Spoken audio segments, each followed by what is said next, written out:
Здравствуйте. Некоторое время назад Владимир Сорокин опубликовал на сайте колонку, которая называлась «Водка». И в этой колонке Владимир рассказал нам, что кроме вопроса, что делать и кто виноват, для нас, всех жителей России, вопрос, что пить или какую водку пить, также актуален и вечен. Вот. Сегодня мы решили ответить все-таки на этот вопрос. Что пить? Какую водку пить? Вот. Для этого мы купили, точнее я, на самом деле, купил сегодня в магазине 7 сортов водки, а одна водка оказалась совершенно случайным образом в последний момент подарена мне Владимиром Яковлевым, а ему, в свою очередь, Маша Гессен привезла из еврейской автономной области эту водку, из Биробиджана. Она называется «Бедный еврей». Понятно. Вот. Сейчас я скажу, что мы будем сегодня пить. Это зеленая марка, 124 рубля. Путинка, 169 рублей. Грейгус, 2819 рублей. Бедный еврей, цена неизвестна. Журавли особая, 199 рублей. Кауфман, 799 рублей. Русский стандарт, 399 рублей. И Белуга, 799 рублей. Что? За бутылку. Неплохой наборчик. Вот. Мы перелили все в графины для того, чтобы под магию бренда не попадать. Будем пить и записывать наши ощущения. А в конце передачи раскроем карту и узнаем, что... Если будем в состоянии. Ну что, Надо начинать. Да. поехали. Номер первый. На весу не наливать? Да. Иначе всю жизнь будете тянуться. Пахнет водкой вроде.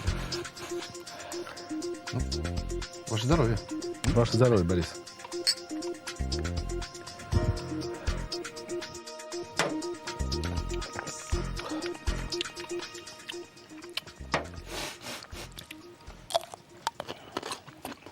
Ну, кстати, Вполне такое приличная водка. приличное. Ну.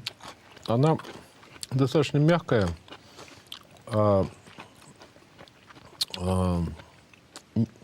Не сильно пахнет спиртом и легко пьется. Это номер один, да? Да, номер один. Я бы поставил ей 4 с плюсом. Ну, давайте, я 4 поставлю. Окей. Перед тем, как выпить по второй рюмке, я хочу процитировать одну вашу книгу.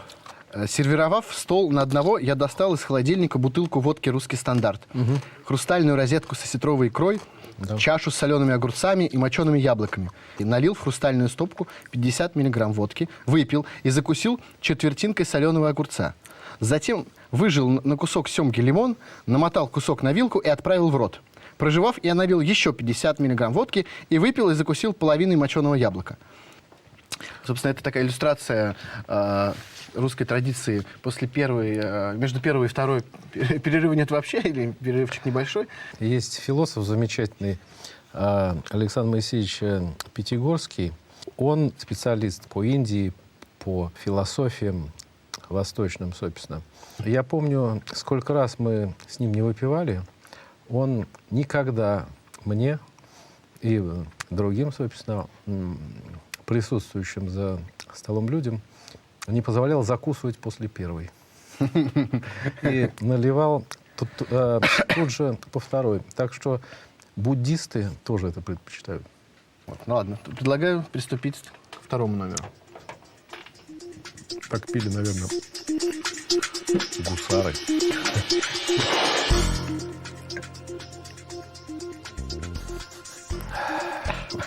Фу. Надеюсь, не отравится. Ой, нет, ой. Да, водка Очень плохая. рисковато. С тяжелым послевкусием. Не знаю, единицу можно поставить, мне кажется. Я ставлю 2 ей. А я единицу, мне что-то так плохо стало как-то. Да, мне иногда пишут люди, какая у вас хорошая работа. Выпиваете где-то, готовите, тут кабана купили. Я вот тут недавно купил ногу кабана. С женой приготовили, прям очень вкусно. Никогда не ел. Нашел охотника, лось у него всегда кабан, а еще по заказу он может тетерева или глухаря привезти. Тетерев глухарь вызывает детские и юношеские ассоциации, потому что я вырос в семье охотников. Дедушка был лесником, и дичь практически не переводилась на столе. А вы сами не охотились? Я охотился, конечно, до 20 лет, а потом я стал противником убийства живых существ. Вот, к печали дедушки. Ну что, переходим к третьей? Да.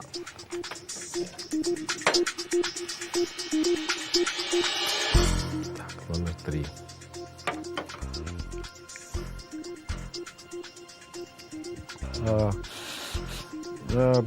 Тоже пахнет спиртом. Есть, да. Да. Вот это признак, в общем, не очень хорошей водки обычно. Да.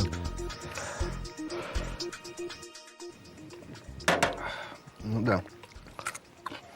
Он, конечно, лучше, чем та предыдущая. Лучше, но рисковато все равно. Да. 3 балла. Да. Прям согласен. На 3. А вы когда-нибудь выпивали целый стакан? Потому что мне всегда... Да. Я вот никак в жизни не мог это сделать, хотя пытался. Давайте после этого. Следующая акция.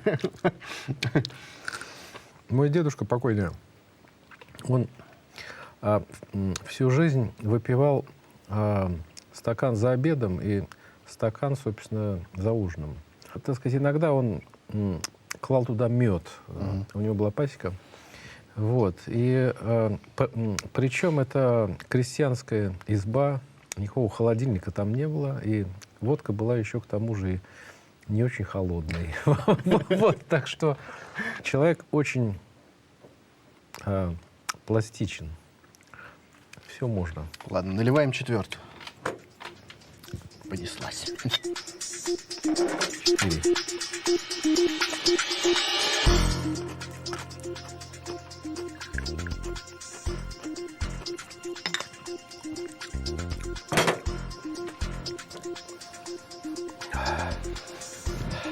Здесь меньше запаха.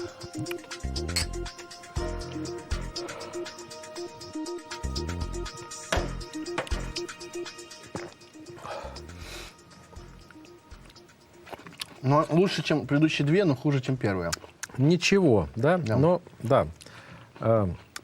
Если первую Я поставили 4, то здесь надо ставить, не знаю, 3 с плюсом, что ли? Да. Или 4 с минусом. Может быть, да. Вы знаете, что вот по иерархии чистоты, как бы, да, у крепких напитков самый грязный напиток — это бурбон. Потом идет скотч, а потом коньяк. А водка занимает первое место. То есть самый чистый. Да. Ну, потому что нет ну, что добавок практически спирт, разведенный водой. Да? никаких. Да. Так, наливаю 5.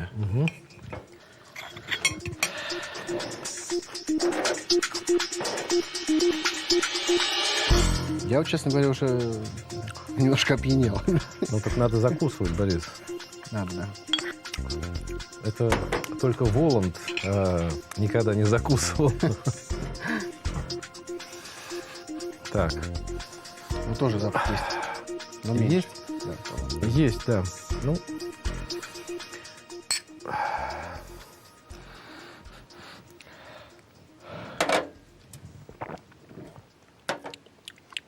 легкая водка, надо сказать.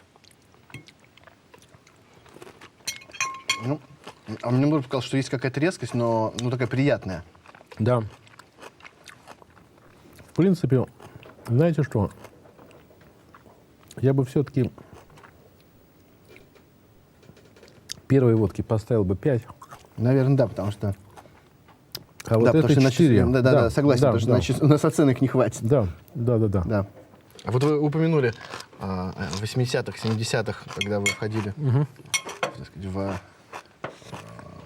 входили в московский андеграунд, да? Да. И там, я так понимаю, действительно пили много. Да. И На самом деле, андеграунд был разный очень. этим он отличался, например, от питерского андеграунда, где все варились в одном котле.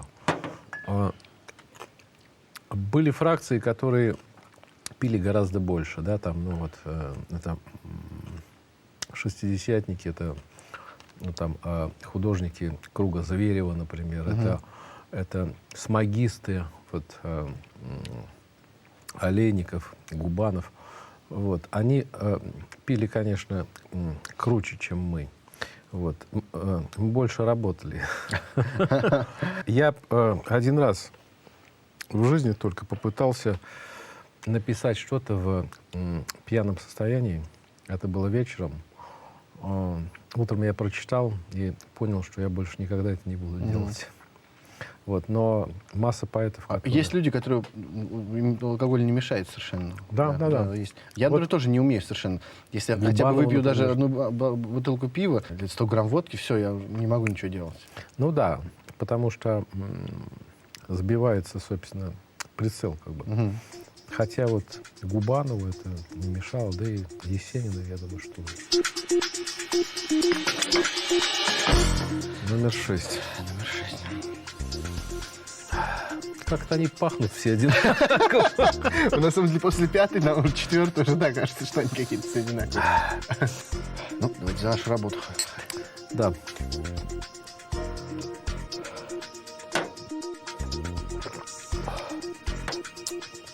Вполне приличная Да, водка. да. Да. По-моему, тоже четверку Вполне, можно да. поставить. Да, 4.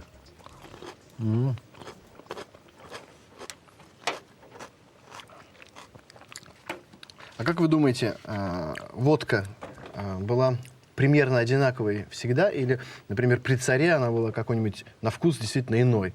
Ну, я пил ретро-водку. Вот это Смирновка была. Мгм. Ну, то есть это... Какая вот революционная? Да. Но это действительно очень хорошая водка. Она очень мягкая. Но вы понимаете, что крепкие напитки, как их не закрывай, они выдыхаются все-таки. Я боюсь, что просто... Что там было градус меньше? Не знаю, но мне показалось, что она уж очень мягкая, как бы. Мгм. Вот. То, что касается советских водок, понимаете, в чем преимущество их было, да, перед нынешними? Что они были неизменны, да? Вот Мгм. столичная и московская, ну, это бренды все-таки. Вот. То есть всегда стабильная, Да. качественная водка. Да, И, во да. всяком случае, вы знаете, Да. что ожидать, когда покупаете. Два бренда, которые, собственно, определяли как бы национальную, ну что ли, самоидентичность. То, что появилось потом в 80-е годы, это уже было хуже гораздо. Вот я помню, я ехал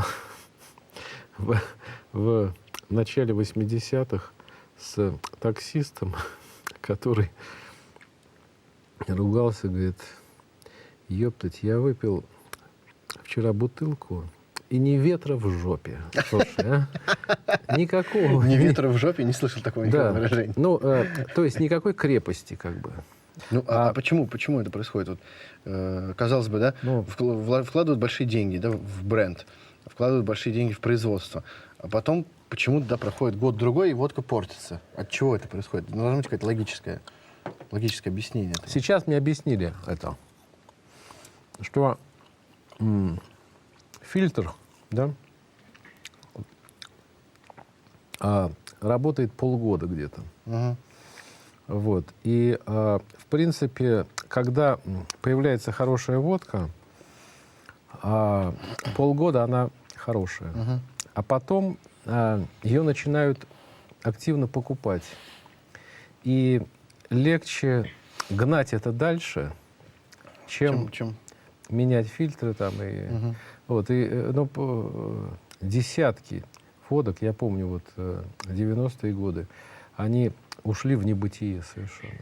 Одна из любимых была водок в 90-е 7 футов под килем. Отличная была водка. 7 футов под Всё. килем, да? Да. Где она? Под килем где-то, да. Да, под килем. Хорошо, а сейчас какую вы водку покупаете? Ой, ну, в принципе, я пил русский бриллиант, например. Есть хорошая водка еврейская просто. Еврейская? Да, Да? называется так, да. Вот, но Кауфман хорошая водка. Бедный еврей Но, не одинок. вообще ситуация как-то, она отдает национальным позором, конечно, совершенно. Ну, то есть нет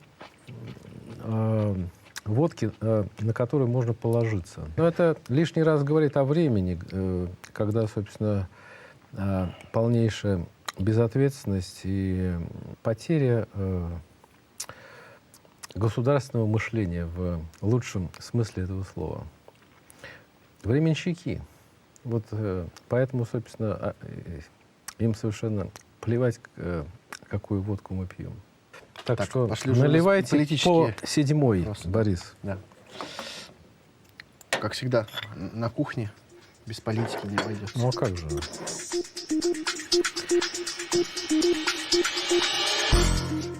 Вообще как-то запаха нет, да? Ну, Давайте за возвращение национального продукта. да, с удовольствием.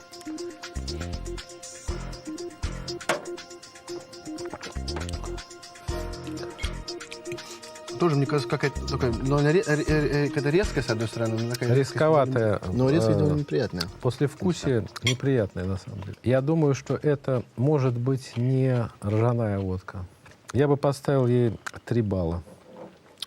Я вот 3 с плюсом поставлю. потому Ну, что окей. как-то ничего. Вот вы самое большое количество водки какое выпивали? Ну, я сейчас пью, конечно, меньше гораздо, но, может быть, бутылки 2. Но это Ну, было литр, очень то есть. давно. Да. Но мой дедушка, вот У меня тоже, кстати, у меня было пару раз, что я литр выпивал.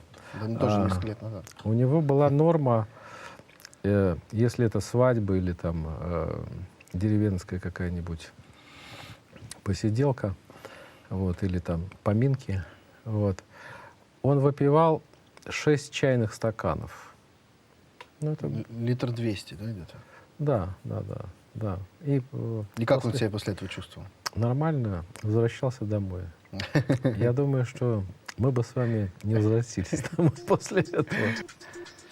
Так, ну ладно, наливаю 8-ю, последнюю. Да.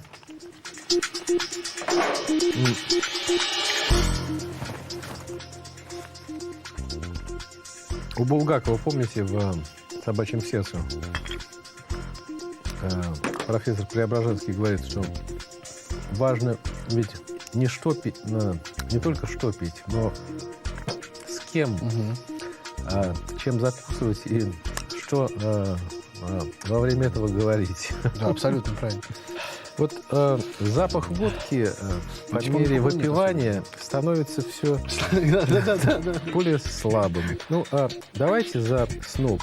Надо сказать, что Давайте. С удовольствием. я честно вам скажу, что мне очень нравится этот проект. Пока, во всяком случае. И дай приятно, бог, чтобы он, как хорошего качества водка, не испортился. Ура!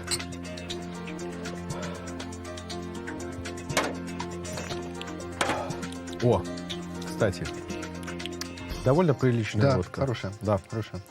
Я бы поставил ей тоже По-моему, пятерку. сравнимо, да. Да, тоже 5 поставил бы. Ну, нет, мне все-таки первый чуть-чуть больше понравился. Да? Я поставил 5 с минусом. То есть, Ну, всё-таки, окей. на мой взгляд, первый был лучше. Хотя сейчас уже сложно, конечно, говорить. Ну что, открываем карты. Да. Так, первый номер. Так. Вот. Белуга. Да. Ну, Между прочим, на сайте, в комментариях под вашей колонкой многие писали, что белуга. да. Действительно, похоже на то. В общем, хорошая водка, действительно. Так, второй, это самый жуткий. Журавли. Ну, это ваше Я любимое. проиграл. Все, Борис. То есть, получается, даже бедный еврей лучше. Не пейте журавлей. Все, больше не буду. Нет, больше не Пусть буду. они улетят в теплые страны. Третий номер. Путинка. Ага. 3 балла. получили. Да, ну, в общем, это соответствующее. Ну же, Путинка лучше журавлей даже оказался. Да. Так, 4-й номер. Грей Гус. Между Вот. прочим, 3 с плюсом всего на Вот это интересно. А знаете почему? Я пил эту водку, на самом деле. Я специально один раз потратился, купил бутылку. Вот. И я понял, что проблема в том, что это водка из пшеницы. А настоящая водка должна быть из ржи. Да? Да, вот, собственно, это и дает ей такое тяжелое послевкусие. Хотя после распитой с зятем бутылки никакого похмелья. Но Ну, вот не по стоит таких денег. вкусу она, к сожалению, хуже. Вот. Так, продолжаем. 5-й номер. Зеленая марка. Между прочим, 4-ку получил. Ну, в общем, неплохо, да. Да. Да. Значит, она держится еще Да. все-таки, да. 6-й номер. Кауфман. 4 тоже. получил. 4. Это очень странно, что она получила у нас 4. Странно. Как зеленая марка, да? Может быть, Кауфман стал портиться? Может быть. 7-й. Русский стандарт. О, я честно могу сказать, что он стал жестче вообще. Самое страшное это впереди. Я тут Да? понял сейчас. Ну, вот вы помните, да, что мы поставили 8-му номеру? Да. Это же бедный еврей. В общем, Как это вообще Борис, возможно? мы делаем вывод. Бедный еврей. Ты Две что, провинции водки. умеют делать водку, что ли? Да. В общем, это говорит о том, что в провинции еще есть человеческое. Ну, то есть есть такое понятие, как совесть, ответственность. Вот. Нет, ну это Москва вообще- все-таки это город электронно-платежных систем, автомобильных пробок. Вот, и И плохой агрессив- водки получается теперь. Да, плохой водки и агрессивных людей, собственно, да. И я предлагаю, дабы поставить точку, выпить бедного еврея Да. еще. Ну, такого, конечно, я не ожидал, честно говоря. Люди. Вот, чтобы все-таки люди с чистым сердцем подошли к водочным фильтрам. Ура, да. Давайте.